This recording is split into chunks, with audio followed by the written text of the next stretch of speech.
Well, now you've probably, if you're interested in the class, you've tried to tackle problems 44 and 45 out of Chapter 9, and well, they may have been a little difficult. Of course, if you're a little bit nervous about this course, which many of you are, you looked perhaps at 44 and 45 and you sort of gave up out of fear. Well, today we're going to try to figure out how to tackle something that's a little more complex than just a straight time value of money problem.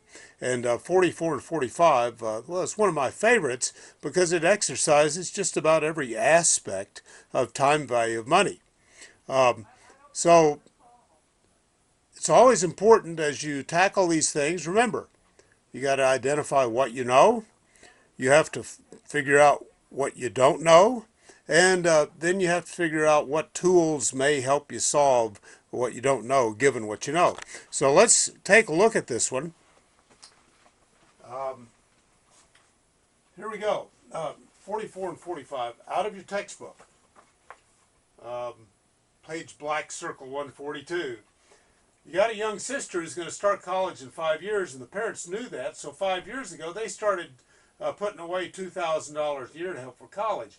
Well, she decides she's going to go one of those elite uh, Norfolk area schools, Hampton University, at $17,000 a year for 4 years. Well, given today's price, that's a little bit low, but what the heck? We'll just use the numbers. We'll go with what we're given, and that'll comprise what we know.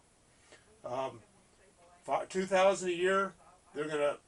They need to figure out what do I have to pay additionally to reach enough, if any, for that $17,000 per year tuition cost at Hampton University. We'll use 10% interest, and then we'll solve it.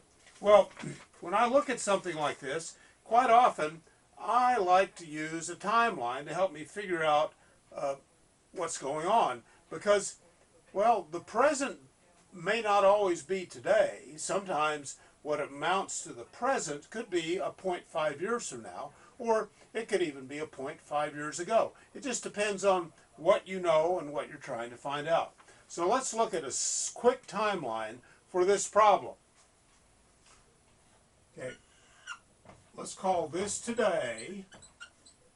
This is 5 years from now, and this is when Linda graduates, and this is 5 years ago when they started their savings. Well, let's start at the end here and figure out, because we need to know how much they need to fund the $17,000 a year for those 4 years. And we're going to make this a little bit tricky. We're going to make this a little bit tricky because we're going to have this $17,000, the first one get paid here, the next one there, the next one there, and the next one there. I mean, colleges want their tuition up front. They have to pay their professors. So we're going to look at it this way. So let's find out the present value of what they're going to need 5 years from now. So the present value that they need at that point is going to be the $17,000 they need for the first year tuition plus 3 equal payments occurring 3 years from now. So that's a $17,000 annuity times the present value interest factor of the annuity for 3 years at 10%. That makes sense, right? So as we go ahead and solve this problem here, we see that we've got 17,000 times 1 plus our present value interest factor for the annuity.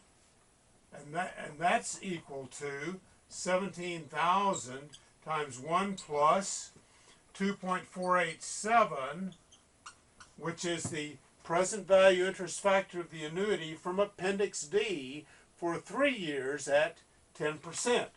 Multiplying all this out, and then adding it all together, we find that at this point they need to have $59,279 in the bank at that point.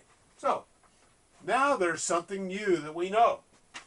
let's look at this point and find out, well, what do we have here today? Okay.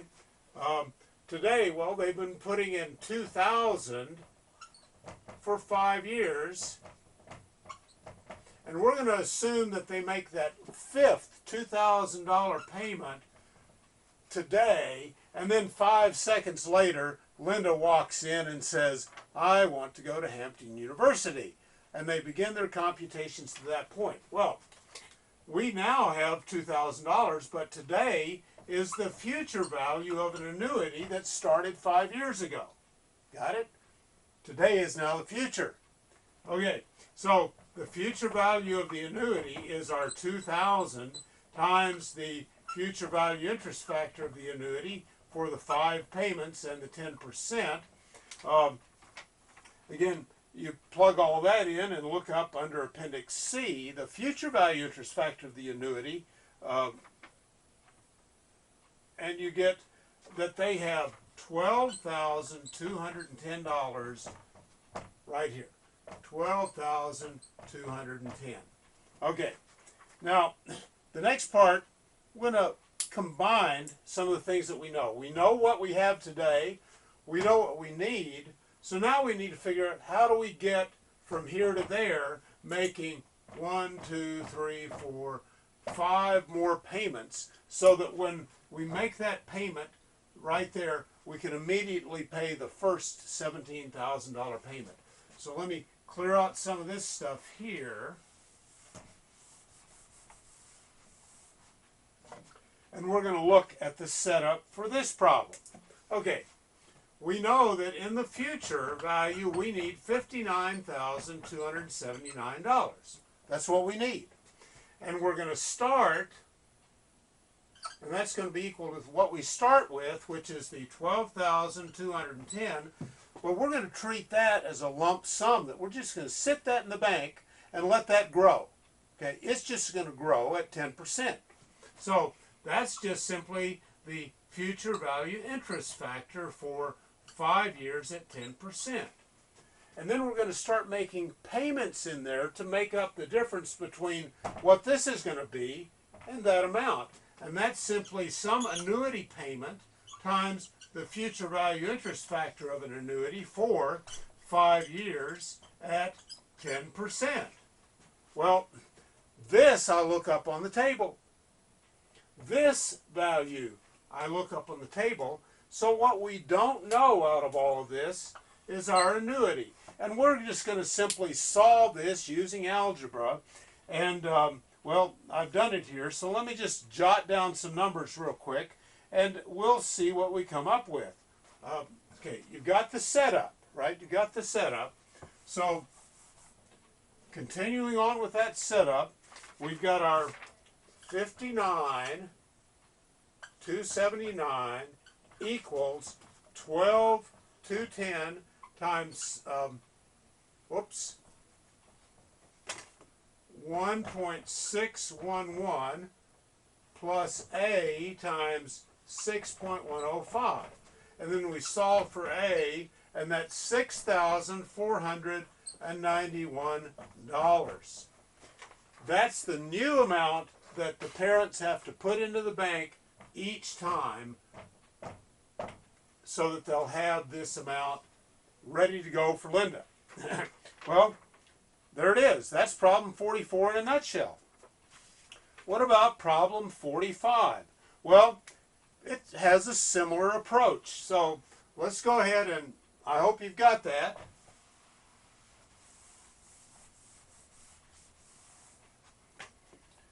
And a similar approach. We start off here, and we've got our 59,279. Well, the parents are going to take a $5,000 a vacation here, and then you start graduate school here, and you want to know, do you have enough? How long can you go to graduate school? And we don't know the time, do we? That's what we're getting ready to find out. So here's what we need to do. First thing, we'll find out what kind of a lump sum will it take, what kind of a sum will it take to fund a $5,000 a year annuity for the parents, so that at the end of every year, they can pay their $5,000 and go on their vacation. So we'll do that first. If we do that, we find that, well, that would be the present value of an annuity equals our 5,000 times the present value interest factor of the annuity for 3 years at 10%. And we get that the present value of the annuity needed to fund that is $12,435. They need that amount. So if I take minus 12,435 here, that leaves the remaining amount of what they start with available to fund my graduate school. Well, that amount's going to grow for 3 years, okay? It is going to grow for 3 years, and if I let that grow for 3 years, I find that I'm going to have here at this point to start. In other words, I'm going to take the lump sum, 59,279 minus 12,435. That's $38,844. That lump sum is going to grow there. Okay? And as it grows, I end up at this point with $51,701 available to start my graduate school. Now, similar to computing Linda's tuition issue, I have my $51,701, and that's going to be my initial $14,045 payment plus $14,045 annuity that I'm going to continue to pay for a certain number of years. It's called X years and 10%, and that will be what I use to determine my present value interest factor of the annuity for X years at 10%. Well, what we're going to do now is we're just going to solve this algebraically for the present value interest factor of the annuity.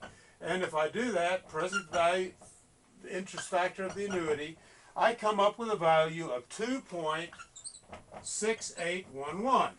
Okay? So, I go to Appendix D from my table, Appendix D here, and I go down the 10% column until I find 2.6811. Well, surprise, surprise. That value isn't there. But it lies between the 3-year, which is 2.487, and the 4-year, which is 3.170. Okay, so it's somewhere in between. So I got between 3 and 4 years, and you can use interpolation. You find out that this value is 28% from this value to that value, which gives you about a little bit over 3 additional months. So about 3 years and 3 months is what you got for graduate school. Of course, you can stretch that out to get a PhD if you decide you're going to work a little bit, maybe as a graduate assistant. Of course, don't milk your dissertation as you're working on that PhD. And by the way, please thank your sister for making her a rational decision for marrying the quarterback and getting that good solid job at McDonald's with her high school diploma. Problems 44 and 45. I'll post a detailed description of the solution on Blackboard for you. Thanks.